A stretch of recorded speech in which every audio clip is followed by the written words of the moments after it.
Must be nice. Yeah. To make it indefinitely long. I can't with Too you. easy. It was too easy. It was just sitting there. It was hanging there. Guys.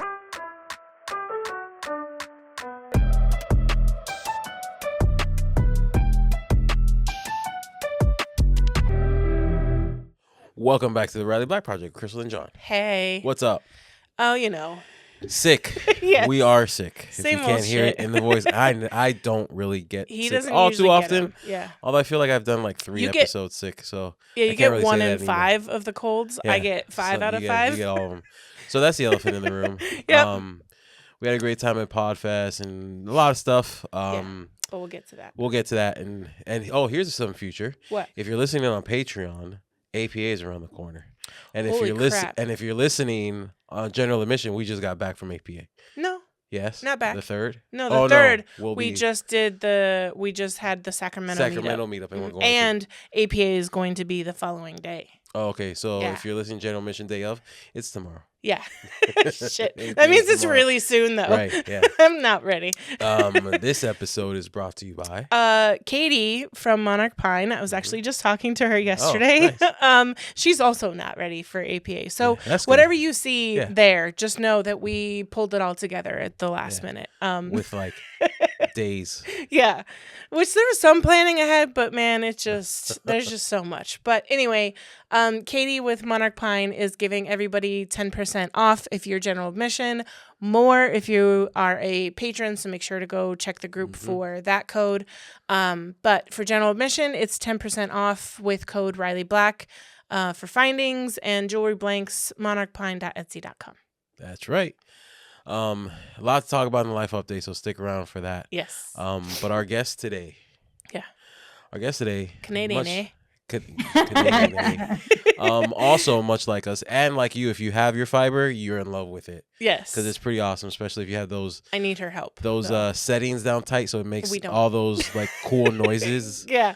Yeah. And started her business with that stimmy check that we all got and missed. Right. I do miss it. I could use it right now. Right? Welcome to the show, Connie. Hi from guys, thanks Humble for having me. Hippo Designs.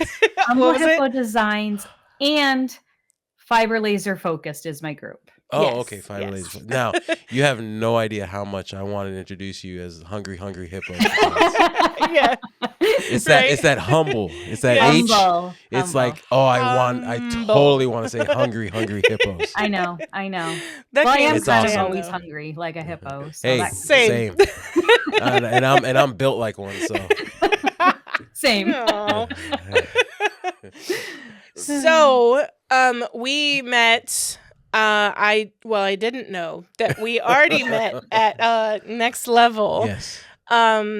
Jessica has told me, my friend, one of my besties, my laser bestie, Jessica with Jersey Girl Sign Shop, she speaks super highly of you and recommends your group whenever it comes to anything fiber. I definitely need to be using it myself because I'm the only one that uses it. well, yeah, and it's like as soon as we feel like we've dialed in those settings, we do something else, and then Listen, I don't know what I'm it's doing. not dialed. Every time I get them dialed in for It's one lucky. session, It's pure luck. as soon as It's I go an back to it, absolute process for sure. Yeah. oh, that's a Canadian. Process. I heard the Canadian in there. I heard that Canadian. It's all about processes. It's not just you. So I had an English friend that I worked with in news, and he always said process too. And Yeah. I always Because gave it's him the shit. right way to say it. Okay, Just saying. agree to disagree. So we met at Next Level, but it's really hard to remember everyody, Right. Because we literally meet hundreds, and it's just there's so much, and I get very overwhelmed very easily, and so I'm usually spending that whole week overwhelmed and exhausted, but also really fulfilled at the same time. Right. And it's hard Yeah. to give everybody like attention Yes. and retain, Mhm. because you're like, oh, am I spending, like, I don't want anyone to feel like I'm Right. not like talking with them and this and that. So it's like in the conversation, a lot of times if you remind me of the conversation, I'll remember you, Right. but Yeah. not like faces and names. The first name's horrible with. Yeah. Oh yeah. Yeah. It's totally fine because I'm not sure if we actually met. I think I just spoke to you the very first day at your Right. booth. Yeah. But, Yeah. yeah. Was that the first one you had been to? I was at LBX, Okay. but I had not been to a next level yet. Okay, yeah. And it we really didn't is make next it level. to LBX. Yes. Right? I know. I'm so ecstatic about this year's because it's just going to be the next like level. that much crazier. And just experiencing all of these other, conferences, they all are amazing. And I would highly recommend to going as many of them as you can. But the next level one is different in that it's just, at least for me personally, it's like fine-tuned to my customer and my audience. So like if I'm going for my people, they're going to be there. The other ones like APA, LBX, Pinners Conference, they have sprinkles. ISA, they have sprinkles of those our people. I'm like expanding to like new people. And there's still new people in Next Level who don't like know us yet or whatever. But like it's just the other side of the internet kind of, So I agree. I felt like LBX, it kind of covered everything laser. Right. Whereas Next Level was more the creative laser side of things. I agree. Yeah. And then we met again, which I didn't know it. But we met again at the Eon party, which was super fun, and it was great to meet you.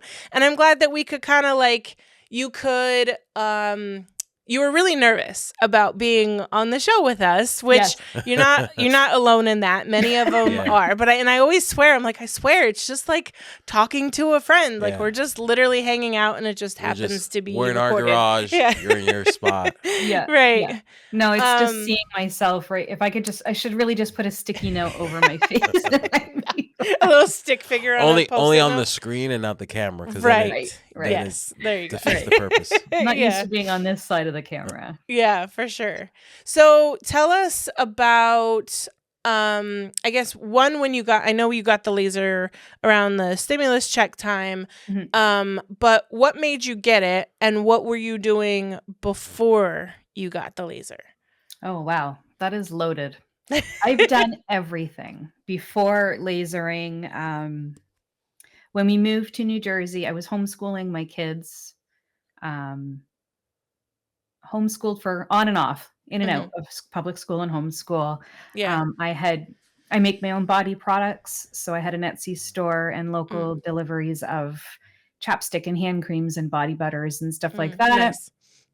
And I am a longtime Silhouette Cameo user as well. Oh. So I started my Cameo in 2010. Oh, nice. 2011. So, but I just was so sick of like, if you make anything on a Cameo, it takes so much time and so much effort, and then people just throw it in the garbage. Right. It's like, I am not doing this anymore. Like, right. Like, oh, okay. I spent hours doing that. Yeah. And you threw it away. And then you got, then everybody sort of started doing those palette things. And I live in a townhouse. We don't have the tools. My husband didn't want to, get into the whole woodworking side of things yet. And so 2017 through 2020, we were fostering.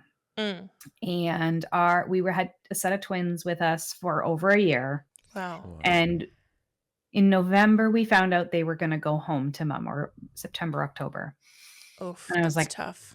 I need a distraction. I need something, to keep me busy, to keep me fulfilled. That just gave me chills a little bit. I can't imagine, like, that's a possibility, right? Like so side note, not laser related. When you foster, do you I'm sure part of you maybe hopes that they go home if it's happy and safe. Right? Correct. But then part of you also you get attached. So attention all laser owners and crafters. Are you tired of spending hours cutting, painting, and assembling laser products? Look no further than Crazy Laser Dad Laser Ready Blanks. Their high-quality blanks are expertly sourced, tested, and ready to use with your lasers. Say goodbye to the hassle and frustration of time-consuming projects and hello to more time creating and selling. Plus, with their wide selection of items, you'll surely find the perfect blank for all your customers. So, what are you waiting for?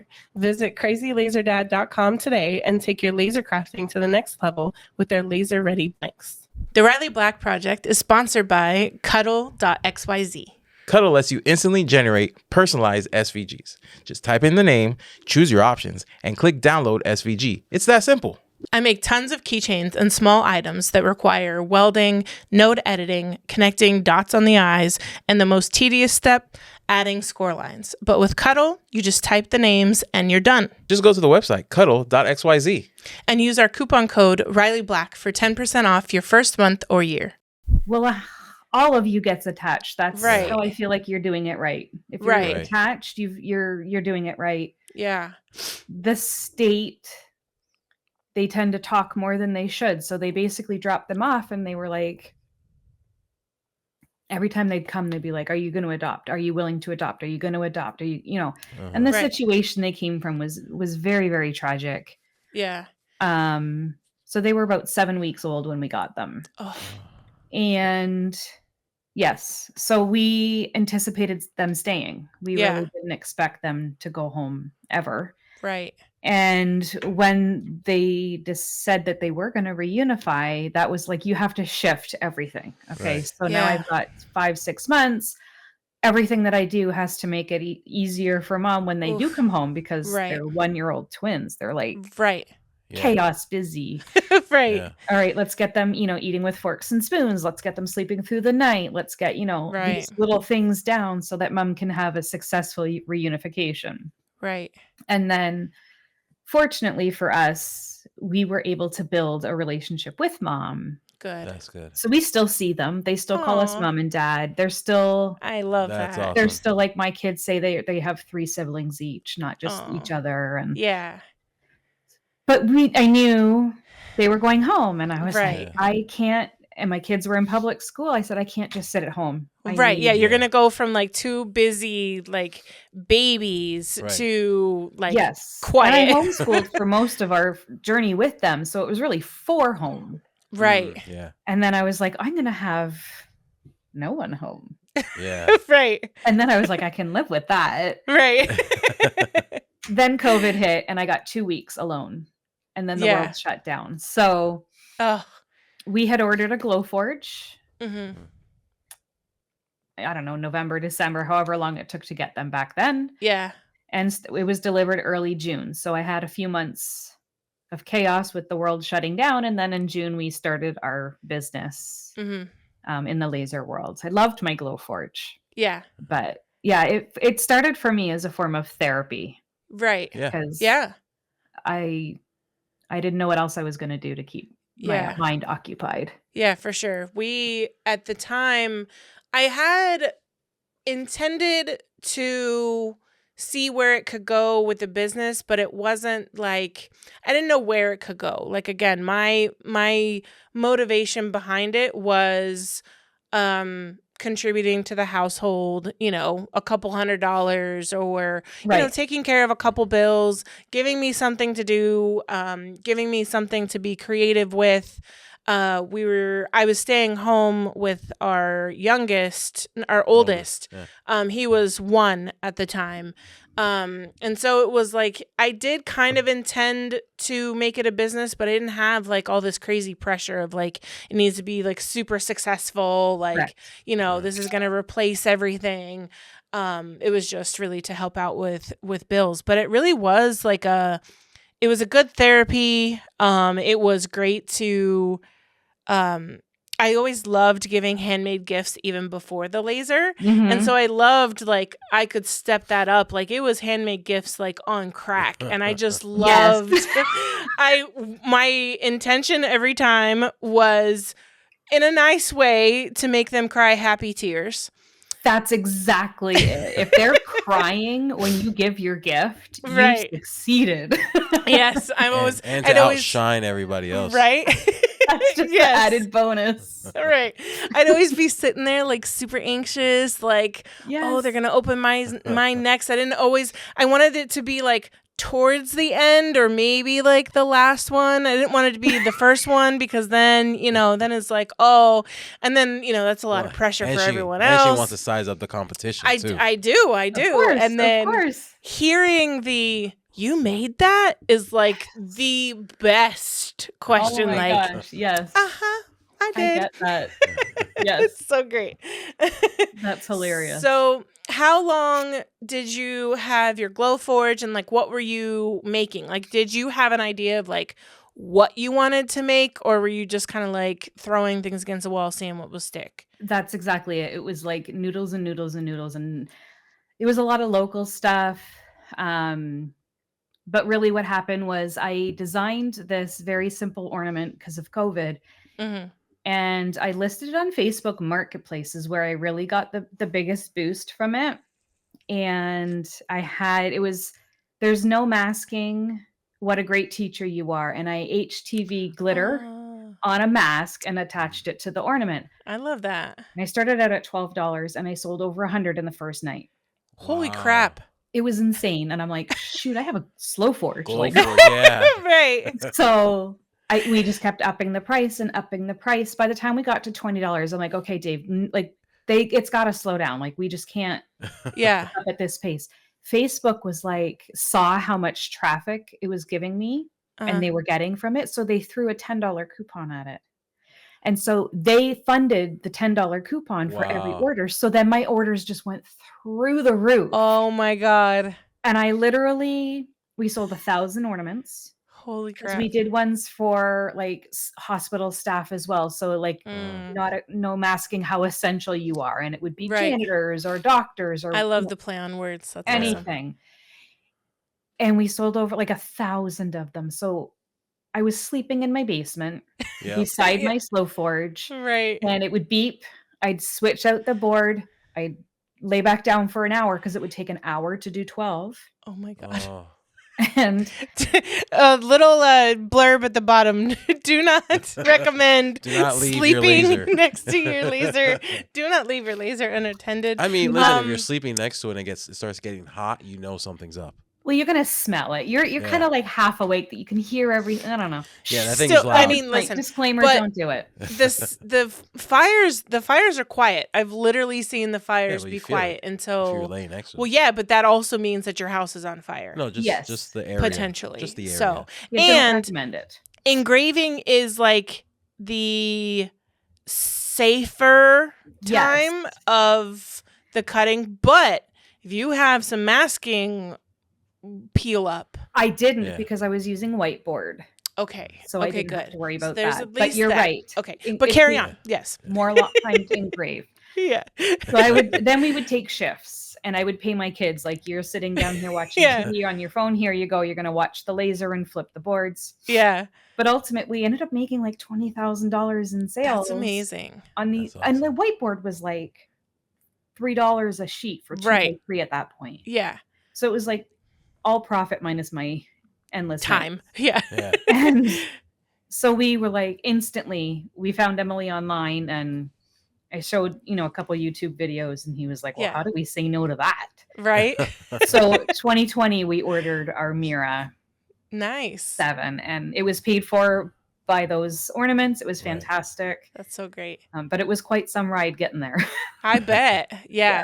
We went ornament. We went viral for ornaments, but it wasn't. I kind of partially wish it was for one ornament, but it was for like 6 different, like, I don't know, there was a lot of them. And so I ended up like outsourcing some of them, the ones that I like didn't like to make. Yes. I priced accordingly too. Cause some of them were like 3-layer ornaments that had the like toilet paper like in between like the layers and like so much. And so like it was like, oh, okay, well that one's gonna be like, I think it was 30 something for like the several layer ones. Yeah. And then the fuck flakes, those were $20 each. That was your design? No, it wasn't my design, but it was one of the few that was going viral. Yeah, they went nuts. And then the Christmas peen was the one that got the most attention. What about the jingle balls? Wasn't that part of it too? That was part of it too. Yeah. Yeah. So I've barely sold an ornament since then. really, that's so No. funny. Well, and me neither, actually, because I'm pretty sure after that, I didn't want anything really to do with ornaments. But like, I kind of do now. I always think about it, and then all of a sudden, it's the middle of December, and I'm like, "Cool, missed that boat again." Yeah, no. So I have new ones. I design them. I love them. I'm like, these are gonna do so great. Nothing sells. Ugh, yeah. It's hard once you get that that thing that like just goes crazy effortlessly. I feel like after that you're kind of chasing that for a while. Hey there, podcast listeners. How great would it feel if this was the year you finally got to escape your 9-to-5 to embrace your lifestyle of creativity and entrepreneurship? Every Wednesday at 12 p.m. Eastern, Eon Laser USA invites you to join the Freedom to Create webinar, where you'll learn how to make this a reality. Join leading laser industry professional and brand ambassador Emily, aka That Mom with a Laser, and Eon Laser USA's sales manager Alicia as they dive into all things Eon. Learn about the advantages of owning an Eon Laser and get the scoop on Eon's rewards and partner benefits. Plus, get a glimpse at how everyday people who started out with zero experience paid off their lasers, scaled their businesses, and transformed their lifestyles. So if you're ready for a lifestyle change, head over to eonlaser.us/whyus and sign up for the Freedom to Create webinar today. Thanks for listening. Laser on. Are you tired of endlessly joining jump rings? There's gotta be an easier way. Are your wrists aching after numerous orders? Introducing Keychain Thingies, the time-saving solution for anyone making keychains. It's so fast and easy. These revolutionary plastic thingies make large or multiple orders a snap. So easy, even a child can do it. That was so easy. So what are you waiting for? Go to keychainthingies.com and order now.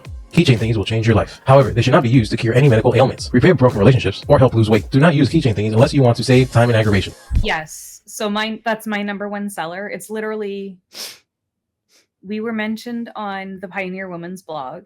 Nice. And we were mentioned on today.com on their website. That's awesome. And I literally one Christmas we sold 800 of these signs. And I'm like, now they're knocked off everywhere. Of course. And I'm like, nothing else I design sells. Yeah. Like, what the heck? Like, how? Right? Like, come I'm not on. one to buy files, really. Right. Because then everybody's selling the same thing. Right. Mm-hmm. And I sell almost exclusively on Etsy, not locally. So it's really hard to kind of compete with what's out there. And only the things that sell are the things that I've designed myself. But it's really hard to come up with that inspiration. Right. Yeah. Right. And then, I mean, again, if it's something that takes off, you're immediately knocked off within, it's literally like 24 hours. It's bad. It's yeah. bad. We've sent so many nasty emails to people. And Yeah. I'm not going to lie. There are people in our own community where I've like recently sent an email. Yeah. I'm like, you're in this group with me and yet you still like copy it. How awful is that? Yeah. I know. That's always that's the like, what is it? The dark side, I guess, of the communities is that there's always, there's not many of them, but there's that one or two people that like are lurkers, like it's just hiding in the darkness, ready to like take that, that one idea. I mean, there's been some who emulate, like they choose a company and they basically like just make whatever that person makes, sometimes down to taking their photos, and it can really be discouraging, which is I'm kind of glad I don't make a ton of stuff because I don't really have to worry about that too much. Right. Oh, man, you'd be so pissed. Yeah. Well, I mean, it happens on the file side too. Yeah. It happens to Misa, I swear, like once a week, where especially if she has something that takes off, all of a sudden, it's showing up and it's a 300 pack for, a third of the price. Right. So I literally was showing my husband her noodle dogs. Yeah. And same thing. I looked it up and I was like, why are there so many? I'm like, these are not the real designers. And it was really annoying. Popular. Mm-hmm. Yeah, super frustrating. But you can't focus on that. You just have to try and, like push past it and just, you got to be one step ahead of them, which it's difficult because it can really be discouraging to be just one step ahead and basically do the R&D for the person who's just going to come behind you and like, oh, cool. Thanks for that. I'm glad it's a good seller. I appreciate your help. Right.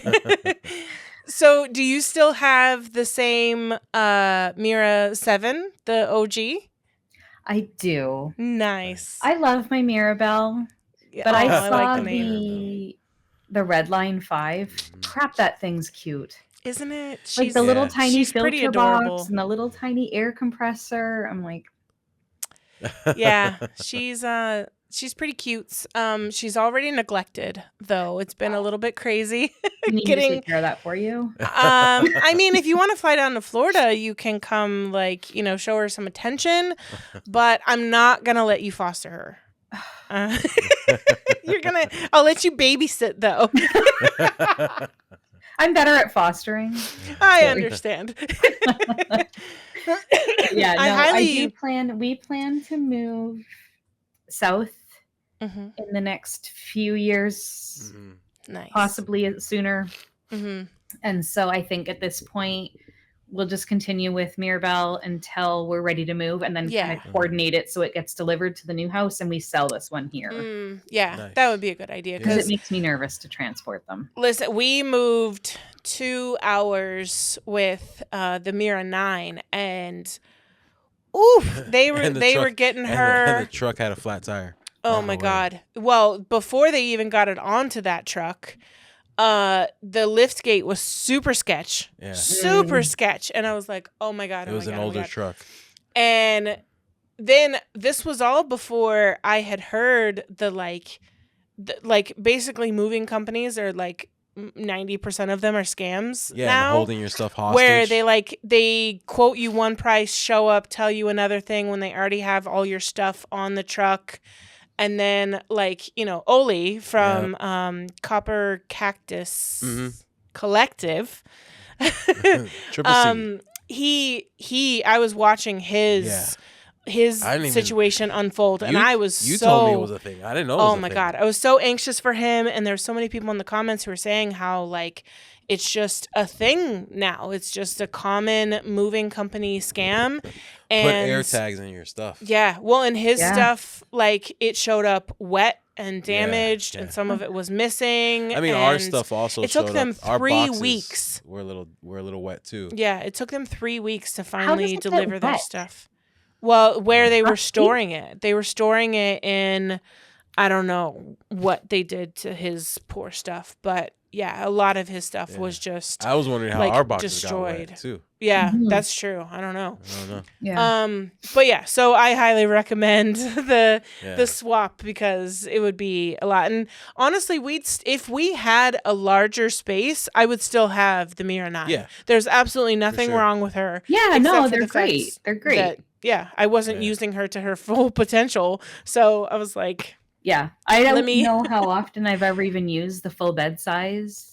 That's why I switched to the Mira 5 because I had this like small rectangle outline of this section of the laser that I used dead center in the middle, and I'm like, why am I doing this? If all someone my wood that I contacted order me, is still Glowforge size. Right? Yeah, exactly. All of my material, my thousands of sheets probably at this point of acrylic, they're all 12 by 20. The bigger sizes annoy me because I don't have a good process for storing them. If someone wanted something big, exactly. If someone ordered something big, I'd be like, let me send you to my friend. You know what I mean? Like, it's fun to say, not that we're going to use it, but it does have a pass through. It does. It's fun to say. So we have the excuse. It can't exactly be, I guess, it can be long in one direction, because it still has to be within, right. Yeah. I don't know what size the pass through is, but there's still that option. Like, if we really do need 20 to. wide. Yeah. Right. And then you can make it indefinitely long, right? Right. Yeah. Right. So. Must be nice. Yeah. To make it indefinitely long. I can't with too you. Easy. It was too easy. It was just sitting there. It was hanging there. You guys hanging there, literally. You guys did not come out for lunch with us on Saturday at Eon. We went to that Irish pub. Mm-hmm. So here's how this conversation went down. It was mortifyingly embarrassing. Oh God! But it was so freaking funny. Yeah. So our church, one of our locations for our church, we have a bit more of a casual start. So they call it a soft start, 9:45 soft start. So we're sitting at lunch. There's like a dozen of already. us. Right. Yeah. And I say, so the party starts at 6. Is it a hard 6 or a soft 6? I mean, It depends. Depends. Because if it's a And soft nobody 6, picked up on it but my husband Oh at my first. God, that's so funny. because if it's a soft 6, it might extend So- to 7. See how it still makes sense in the context? It does. It does. Well, and yeah, I was wondering too, are we showing up on time? Soft Yes. 6. Right. Or like, Fashionably or late. hard 6. Yeah, right, exactly. Yeah, which would be, yeah. So my finance degree. Either way, it's fine. Yeah, right? Yes. There's room for everybody. But in my finance classes, the shrinkage term got me yep. every time. And like, mind you, I'm in accounting classes. So I'm in there with a bunch of like tight-lipped, like, whatever. And stop. Yeah. And I do not fit in. Everything is terribly in like innuendos now. But yeah, I didn't fit that mold because, I was just going because my job was paying for the degree because it applied to what I was doing. Like Right. I never actually wanted to be an accountant. I never wanted to ever do anything in finance. And all my degree taught me was that I hated finance. But yeah, every time the shrinkage term came up, me and my sister were always like really trying to like, don't say it. Maintain professionalism with stuff Don't like that. give I don't up. know. Yeah, I have zero which is kind of like, I'm glad for the laser world because you kind of can have as much or as little as you want. You know what I mean? Right. Like you get to just be you. Yeah. Whatever that to is. a certain To a degree, certain, yes, to a certain degree. But there's like, the first thing I did when I quit my corporate job was I got a tattoo on my forearm because, those weren't allowed. Right. I got my chest tattoo Rebel. soon after. What? Rebel. Right? I was like, you can't fire me. I know you can fire me, but you won't because I'm already leaving and you need me to train the person who's taking over my position afterwards. Right. So, yeah. But I already felt the freedom before I left. So, what did you say that you were doing before? You're doing silhouette stuff, but like, what did you have like corporate jobs and? No, I'm actually an early childhood educator.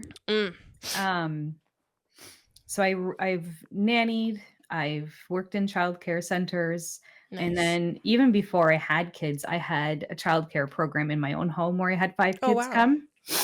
Yeah. And they came with me from one of the daycares. Actually, one of the parents bought the house for me. They were like, if you're leaving, we're Oh. coming with you. Let's go shopping. You pick the house you want. We'll buy it and you rent it from us. Wow, What? must be nice. So, Right? yeah. Wish I had that kind of money. I For know, real. seriously. So Yeah. we went house shopping. I picked a home in like a really busy young family community Yeah. and started up my daycare with 5 kids that came from where I was already working. Yeah. And it worked out great because, I'm 22 years old at this point. He didn't Right. know that. And he was like, you're what?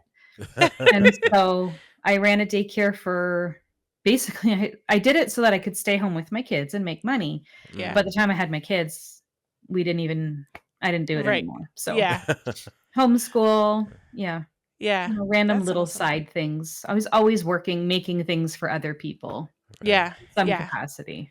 Well, and so were you did you like quit to laser full time? Were you already were I you was always home because you full were time. okay? Yeah. Because you were already like homeschooling and that kind of stuff with the Homeschooling kids. and the babies, Yeah. all the fostering. So Nice. So it Yeah. just kind of filled that void from kids, which were your job, to then making stuff. yes, this is Yeah. much quieter. It is, even though the Which is really Glowforge weird to was say pretty because damn it's loud. really loud. Right. But So at what point did your fiber come in? so when the fibers started coming out, I was like, I said to my husband right off the bat, I'm like, I need to get my hands on that. I want to be one of the first. I want to be one of the first. And I want to be, because I wanted to be a teacher in some capacity. I wanted to have my space. Shocker. And so, but it just never made it to the top of the priority list. And that LBX, I was talking with Callie, and she's like, oh, I just bought mine off of, Facebook Marketplace, because all the people who got them from Eon Free, it wasn't a part of their plan necessarily to have one. So I think a lot bought it. Yeah. I'll sell the fiber to help subsidize the cost of the Mira. Right. I was like, crap, that's really or just never got around to it because now they already have this new big CO2 laser fitting in a second laser to also learn at the same time. It's like you have the greatest intentions, but Yeah. So I guess it was a year. It was before LBX. I don't know. I had gone down and toured at Eon with Sarah V, and I was like, I want a fiber. And I said, I want to start a group and I want to teach people. I didn't even have one at this point. Yeah. Then October comes around and I'm like, that is brilliant. From LBX, I messaged the girl. I bought this fiber for like 2,000, maybe 2,500. Nice. And the next day after I got home, I drove out to PA, picked it up, and it came home and I set it up and started playing with it that night. And I was like, okay, perfect. Nobody at that point had started a pretty space. Yeah. Because everything fiber related is catering to men and tools and guns. Knives and guns and knives. Yeah. And I'm like, car parts. That's why I got into There's it. a space for everybody. That's what got me into the fiber. It's what got me convinced. But it does not appeal convinced. to me in the least if it doesn't have something pink. So I needed a space where I could learn it and then teach it to people who had that other side of the brain working. Yes. Yeah. And so that's exactly what I did. I went home, I started playing with it, and I started up my group, I think maybe January. And then I'd say the last 6 months, really, it's taken off as far as the group goes and how much I'm learning on it. I don't even turn on, I'm like, my inventory is so low for my signs today that I'm like literally gluing them as I'm shipping them out the door. I'm like, crap, because I don't even want to turn on my CO2 anymore. Yeah, I genuinely just sit here and play with my fiber all the time. I love that. I want to use the fiber more, so I need you to bully me into just getting more comfortable with it because it is so cool and it's so awesome, and I know I'm not even using it to its potential at all. You're not. I'm not even. And there's so much more to learn. Right. Yeah. Yeah. So what is something... Like, what's some advice for someone like me who's kind of procrastinating on figuring out the fiber and being overwhelmed with the settings and what the heck does frequency mean? And like, what is your, I don't know, what's like the most common question, or how do you get someone over the hump, with your fiber group? Right. So I'd say, I think part of what people are afraid of initially is the fact that it's open. Right. Like there's no safety box around it. Right. Like we're used to with a CO2, which I think really freaks people out. So I'm working on getting a case just to help ease that. Yeah. It is annoying. The glasses stink. They fall off your face, all the things. Right. But yeah, I would say just do it. Like literally, you don't have to understand what the frequency means, what the, intervals and all that stuff mean. You just got to throw a piece of material on there, start in the middle of everything, 50% power, 50% speed, 500, like whatever frequency, start in the middle and wiggle around from there. I didn't even use a material test card for the first 8 months. I didn't even know how to do a material test. Yeah. I just did my first material test on my CO2 yesterday. Ever. We actually did. So I never really did them on my 9. I would just kind of go with someone else's settings and then tweak from there. Yes. And then I did do it once on the 9 towards the end. And then whatever I did, I messed up my settings because I tried to do a test card and it overrode my settings that I had. which is one thing I need to learn having the Mira 5 is about like the settings library and stuff. Yes. I do not use Lightburn to its full potential at all. Because you're a Silhouette user and it's Yeah. so freaking easy just to do it there. Right. So I I'm the design same everything way. in Silhouette and I bring it over into Lightburn and I just literally use Lightburn just to run the laser. Same. So I do need to expand my Lightburn knowledge as far as that goes. But when we got the 5, I was like, you know what? I'm doing a freaking material test. Like they're so important. It would save me so much time and so much frustration.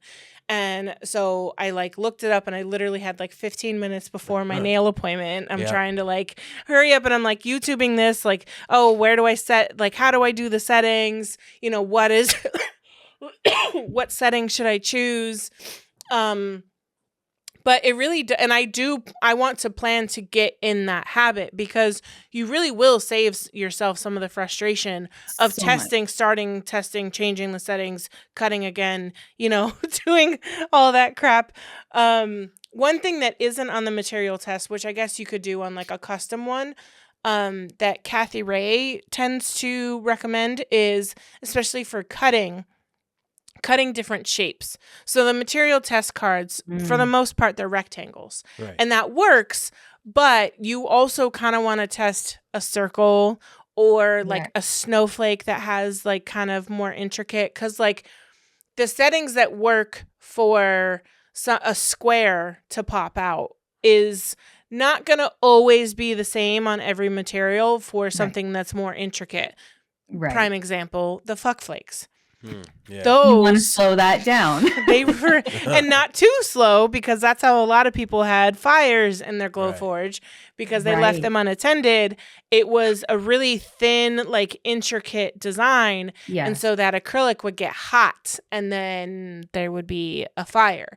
Right. But yeah, testing all those. But material test cards are so important. I mean, Katie with Monarch Pine has those It's material test cards. Yeah. That's basically like a business card size. Yeah. Yeah. I mean, even though I have my materials tests, like my for Katie's gold, rose gold, and silver, down to a T. Yeah. I still run it on here every single time first. Really? Design, just to see how the different lines work. Smart. Yeah. So you use the material test cards to like test your design before you do it on like the actual item? Just to make sure the detail of like a flower shows up properly. That's genius. Yeah. Be on the necklace, because some of those pieces are really, really tiny, and some of the fonts, depending on the angle of your engraving. Well, and again, going back to the material test card of it being helpful, but not a one size fits all, because even small, that little solid rectangle or solid square, as opposed to like someone's thin handwriting, it may not look the same. Correct. Yeah. Correct. Yeah. The thin lines, you need the crosshatch and the bidirectional, whereas typically when I'm doing a solid color, I would just use the bidirectional, not the crosshatch. So you have to fiddle around a little bit that way. So, and then have you kind of nailed down getting like a black or like a close to black engrave? Because that is something that I was unaware of pre-fiber purchase, that's difficult to get. I was like, wait, what do you mean? I thought that was like the whole purpose was getting. And that's most people, when you're using your fiber, are engraving, like actually etching in. But if it's jewelry, you don't want to do that. You want it to be annealed, that black marking, so that it lasts a lot longer. If you're cutting into the material, it's going to rust out faster. Well, and then what we ran into was we were engraving it and getting that black, but it was really rough. We'd try to clean it with like a jewelry cloth or something, and we scratched it like so you want the black to see it, but you shouldn't. If your settings are correct, you're not going to feel anything on the card or the material. Which is different, obviously. Going from CO2, you want the like the good engraved, a good, like not deep. That's super deep. But like, you want some depth to it. Right. And, that's how but that's also how you get the good color too, is that nice depth. And so it's just completely opposite. And like, again, I'm in all of the laser groups and I had seen everyone's projects and I felt like I read everything they said, but I just completely missed that part of, that detailed information about what you actually want to accomplish, when you're doing it. Yeah, I didn't know Liz Rivers actually was a great help when I was getting started. And she explained what the difference between engraving and annealing was to me. Mm-hmm. So I'm grateful for that. And then it just, and even like I was just doing this test card and it was like adjusting the frequencies. Mm-hmm. And of course I screwed them up. I had the high frequency for the low and I'm like, why did that turn out like that? Yeah. But, it's a lot of trial and error. If you've got leather in different colors, like I've bought off Amazon just cheap leather bookmarks, and every color is a different setting. Yeah. Right. And you're like, well, that sucks. like I'm not gonna. And they don't generally come in packs of just one color. So yeah, so I threw those away and never touched them again. But there's a lot of like frustration. And then even like these mailboxes, I was like, oh, look how great this looks. It's nice. Right. And then I'm like, I didn't get to the shiny part. Like I didn't actually get to this. So then yesterday I posted a video like in a CO2, you're used to going over it just one time. Right. With the fiber laser, to get the settings, you might have to go over it 3 or 4 times to get that finish that you really want. And sorry, the good thing about going over it 3 or 4 times when you initially think of like a CO2 is that's so much time. That's not necessarily the case with the fiber because it's so freaking fast. 3 or 4 passes doesn't necessarily increase your time that much. Correct. And it looks like it's burning. Like in my video yesterday, I was like, it looks like it's burning, but it's actually just like the dust, the debris of the paint coming off. So you just have to push through that little bit of fear, like it's uncomfortableness. Yes, it is scary. I'm like, am I going to ruin it? I'm like, but I've already done like a million different test grids on the box. Yeah. So push through it, figure it out, and then I was able to get this. I think I went over it 4 times, and I got this perfect shiny finish. Okay, well that makes sense now. Now I understand. But if you don't play around with it, if you don't push through the fear, you're never going to get it right. Well, you just for me, I'm the instant gratification kind of person. I just want to like try settings. Like I want someone to, like in an ideal world, someone to give me the settings. I try them. They work perfectly on my laser. And then I didn't even have to mess with a test one. Right. But in the real world, testing is required. And I hate the process of testing. I hope someday that I come around to not dislike it so much, because it really is part of the process, and it does save you time and frustration down the road because you've done the work on the front end for that material or whatever that is. You have one set aside that is for test purposes. It doesn't feel like a waste because it's saving you it's saving you time and frustration in the future. Its purpose is the test. You dial it in and then you do the next one, and the next one is gorgeous and great, and you don't like I see the people who test a full design like right away, and I'm like, and like we've all done it. I've done it. Like I've seen the people who would do like big signs, and they'd keep engraving the big sign, and they'd say it's not cutting out or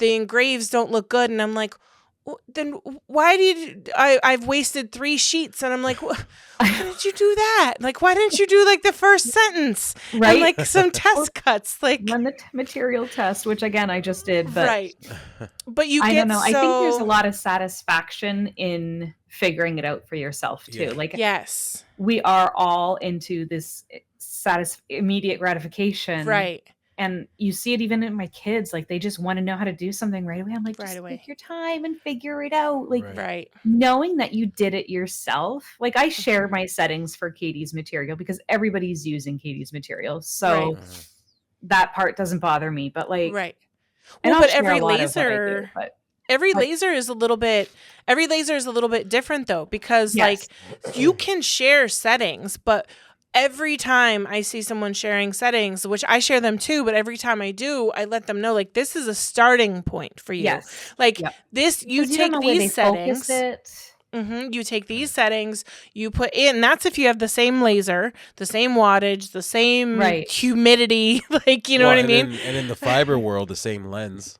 Right, because a lot of people have different size lenses. I've seen a lot of Liz's stuff, which her stuff is great, and she's a great teacher as well, but she uses a different lens than we use most of the time. And so her stuff doesn't transfer over, you know, to us really at all. Right.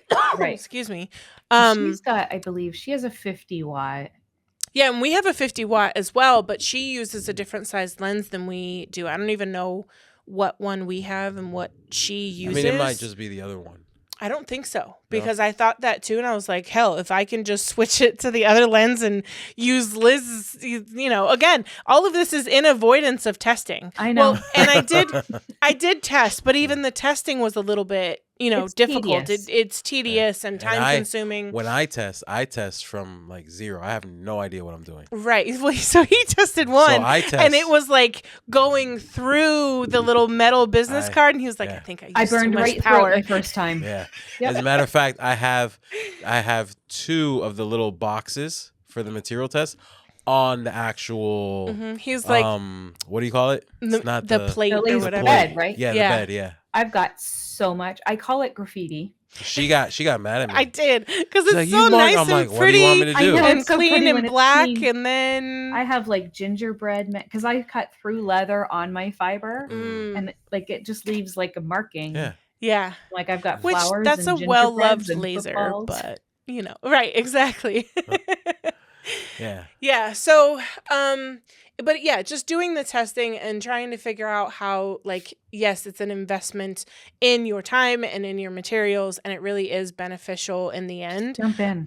Yeah. Jump in. Yeah, and it's funny that fun. you say that the openness scares people, because that's what, for me, that's what attracted me. Yeah. That it is open, so it feels, for me, it's less intimidating because it's open, because you don't have to like put material into something and like that closing, I guess, for me is like, okay, now like I can't touch it, even though you can't touch it. Yeah, don't touch it, because this one you'll get a free tattoo. Exactly. But I don't know, just the openness of it made it feel, for me, less scary. Huh. Interesting. Yeah, that's not the case for and anybody it sucks else. because you gotta wear the glasses. Yeah, and you gotta like, and the what you call it, the air for the fan has to be like better. Make sure it's vented. I also did not vent it in the beginning at all, because nothing in the literature mentioned exhaust. And Liz called me up and she's like, girl, you need to be venting that. I'm like, why?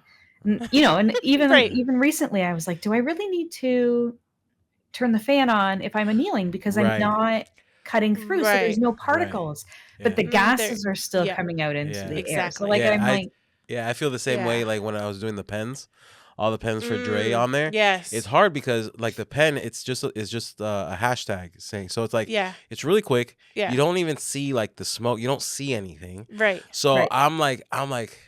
Do I even have like? Yes. But yes, I know you're here. You have to, but especially when you're doing pens for someone who is going through their battle with cancer. I know. It's just like even more so when you're doing it. It seems but like I understand, it's like it's such a little feels thing. Like overkill. Exactly. It's like I gotta turn on this whole fan for just this little engrave. Right. It's like what's one time? But I mean, we were doing like 30 pens. Right. But you do have that sense like what? It's not like it's all this air. And you know, that open. Important. It should have come with an exhaust fan. Right. Right. It would have came in closed. It would have came like the. Like the CO2 enclosed, so all the gases have somewhere to go. This, even with the fan, it can go anywhere. So do we really need a fan? It's ventilated. We're in the garage. Yes, we do. Yeah, but it does. Well, and I saw someone share. Now they might be actually like engraving like coins and brass and stuff, but I saw someone share the like. They're like, oh, you think that you're not really venting much out of your fiber. And then they showed the like inside of their tube.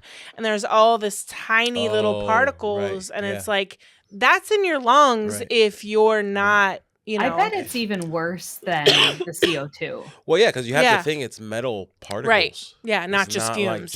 You know, like especially if you're like engraving metal. Right.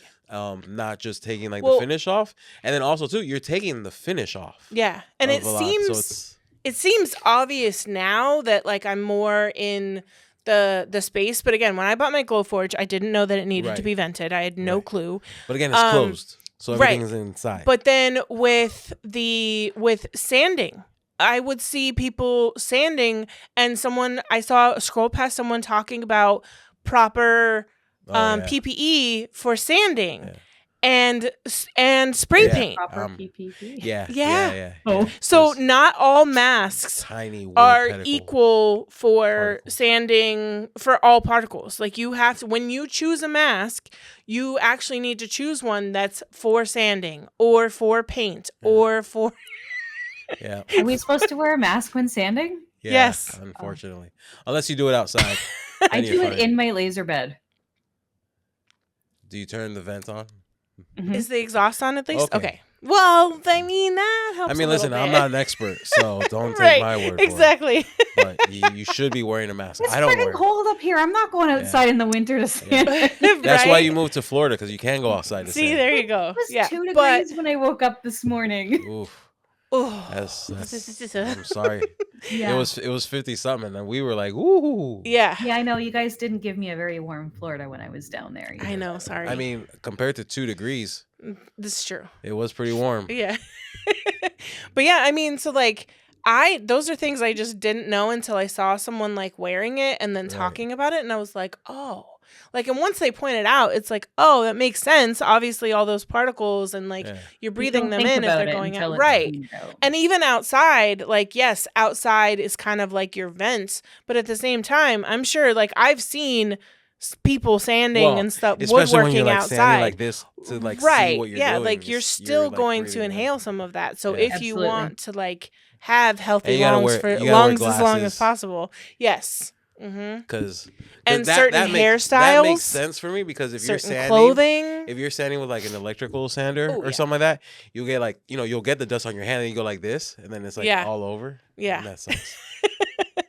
That does sound like experience because it is. Well, I'm glad we taught the teacher something. Right. So we're nearing the end of our free version of the free portion, I should say. General admission. So there's no code yet. But we're gonna have Connie back on when there's time for the new thing, and there will be a code for the new thing. But in the meantime, where can people find you? You can find me on Etsy. I have Humble Hippo Designs is where I do my CO2 stuff. I am just launching my jewelry store, which is Crafted Crown 7, but Crafted Crown for jewelry, which is where you might soon find a code for. And on TikTok is Humble Hippo Designs. Facebook is fiber laser focused, if that's where you want to learn more about using your fiber laser. I might be tagging Crystal in all kinds of new videos just to like get your butt in here. And the best thing is like they're so cheap. The material to practice on for the fiber. It really is. I went through Amazon and I literally spent like $60 and I got a whole bunch of random shit to try and I have not done it. I mean, these mailboxes from... Yeah, weren't they like $1 or $2 or something? 98 cents. Yeah. Wow. So you use one, and then everything else, and there's so much room to play on. We've got a little red van that we want to put. Yeah, he's right there.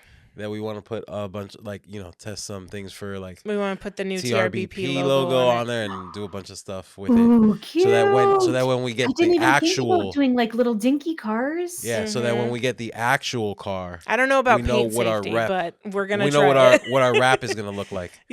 On it. But that's kind cool. of right. We saw it at Home Depot one day. I'm like, oh, we need to get this car. We need to get and this it was red one van. of the metal ones. Yeah. So I'm like, brilliant. Fiber TRBP on it. Yeah. So. But yeah, I need you to bully me into actually using I mean, any of my 3 fibers, actually. My 3 lasers. Fibers. Don't 3 talk that. lasers. Yes. I have 3 I'm not going to work on the 7. I can't convince you to use your CO2 because I stink at it too. That's okay. I mean, listen, I'll probably use the CO2. He will. More than she will because it's not hers anymore. The 9, it's ours. Mariah Carey was hers. Yes. And I only ran one job on it because I wasn't Mariah. into the thing. But BBL, she was a diva. I'm all about the BBLs. That's I think that's going to be my name for Mirror 5. Badass baby laser. Yeah. BBL. Just BBL. Yeah. So Mirabelle is Mira and Belle, which is beautiful in French. Maker of beautiful things. It's so nice. It's so sweet and nice. And then, but I don't have a name for my fiber. We don't have a name for the fiber yet either. No, he doesn't have a name. Yeah. I thought of one that was really inappropriate. Well, okay, we'll save that on Patreon. Patreon. Save that for Patreon coming on next. Well, you stay right there. And for our general admission listeners, not only are you 10 days behind of when this came out, but oops, yep, almost knocked over the water. But this is a great time to join Patreon and listen to the full conversation 10 days early, ad free over on Patreon. Tons of perks. But for now, the life update's next. Life update time. Hey, life update. Here we are. Yeah, so obviously with this different timeline with the podcast episodes, so if you're a patron, there's still time for you to join us for the Sacramento meetup. In Cali, we'll be hanging out with Will over at his on place. February 1st. February 4th through the 7th is APA. So make sure to come by our booth. And check out keychain thingies and podcast stuff, and then we don't know what it's gonna look like yet, but we don't. Awesome. I have it in my head, and I hope, that's the most. It's very blurry. It's in your head, like in my head. It's like a loose, So if you're not going to APA, you should go just to see. You should, right? What our booth turns out what we pulled off. But on Thursday during APA, I think that's the 6th. Don't quote me on that, but Thursday. At 2 p.m. in the Learning Lounge, we will be doing a live recording of the podcast. And then, speaking of podcasting, this last weekend, we went to Podfest. And it was awesome. It wasn't as awesome as I'd say the 10-year anniversary one was for us.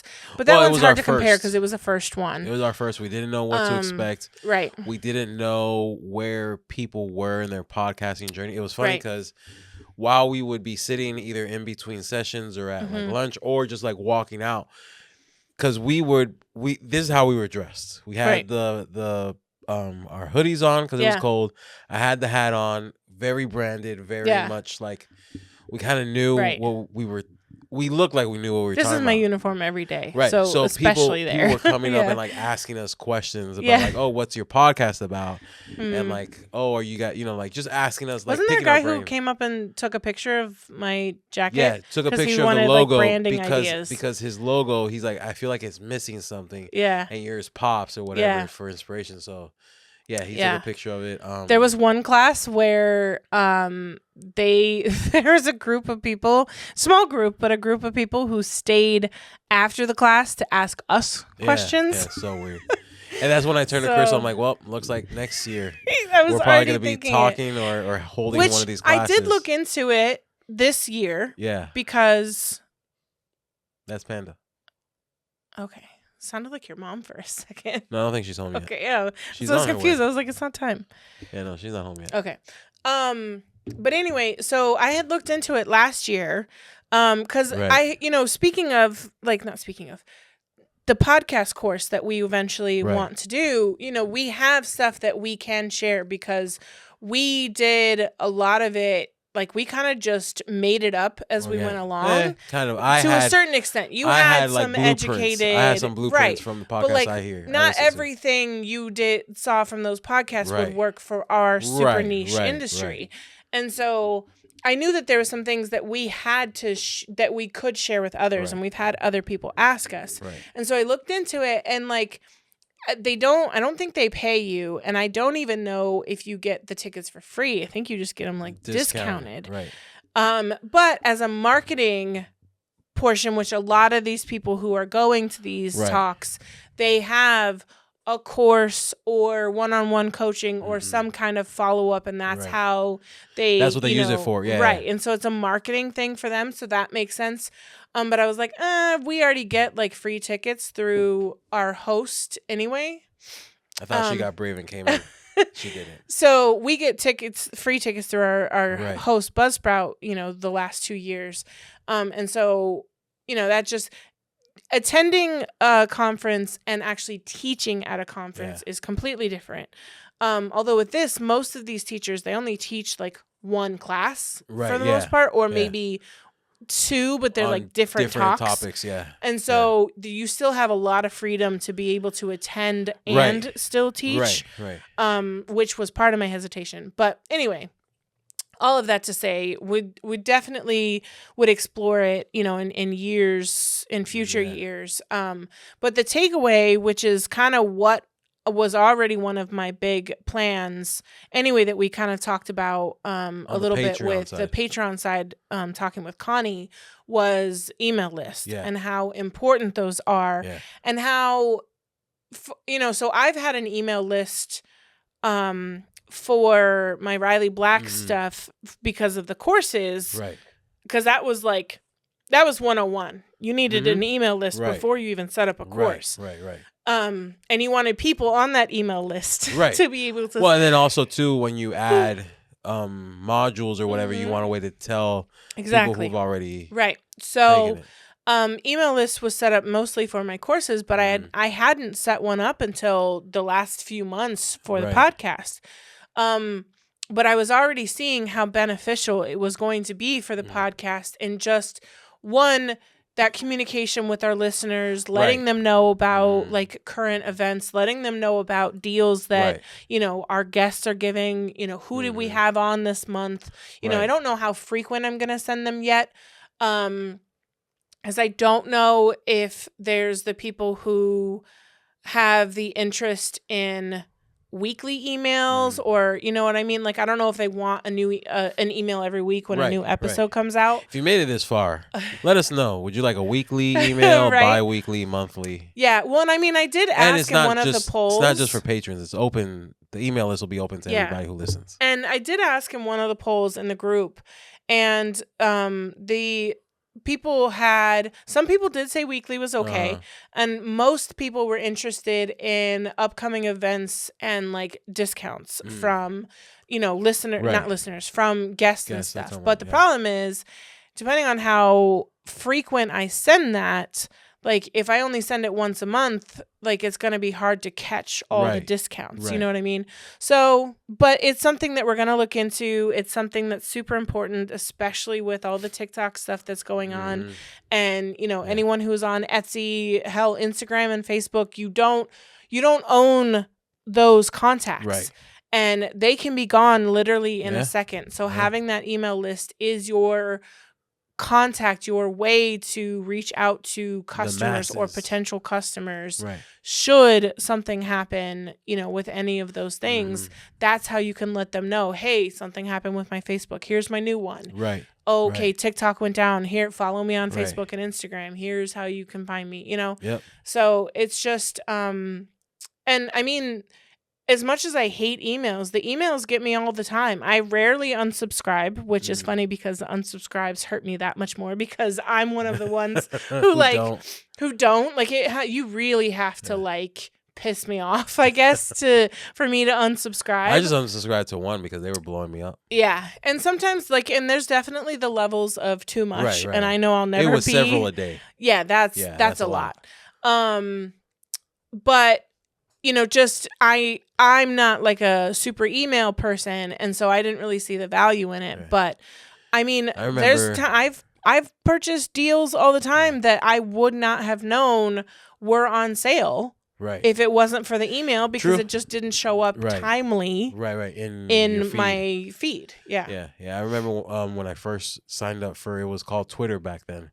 I remember how many, like, any time there was anything happen, I would get an email. I'm like, how do I turn that off? Right. And I couldn't find it. I'm like, you know what? If I just don't like click on it or anything, my email will know to send that to junk because I don't open them up. Right. And finally, it did. Yeah. But yeah, you couldn't mark it as junk? I mean, I couldn't find where to do it. Yeah. You know what? It was too far deep in the app that I was like, I'm just gonna let the algorithm know that this is junk and not and to filter that out. Yeah. You even algorithmed your email? Yeah. Huh. Yeah, because if you don't, if it does, I bet you, if you go to your junk folder, you'll see emails from people. You're like, oh, I was wondering whatever happened to that shop or that whatever. Work for me. No, it does for me. And it works. It does the opposite. It sends Toby from Cuddle. It sends them straight to my junk every time. Yeah. So like there's a bunch of places where I used to buy like motorcycle stuff and car parts when I had my Mustang. Yeah. All that goes straight to junk because every time I look for something in junk, I'll see like American Muscle. I'm like, oh, I remember when I had a Mustang or like hot leathers. I'll have to look now, but I don't think so because most of the time it's just the stuff that I don't. So want your email has an algorithm. Interesting. Yep. But yeah, so I mean, we just learned a bunch of different ways to interview better, which I failed on a couple of those today. You know, work in progress. Yeah. Progress. If you it's process.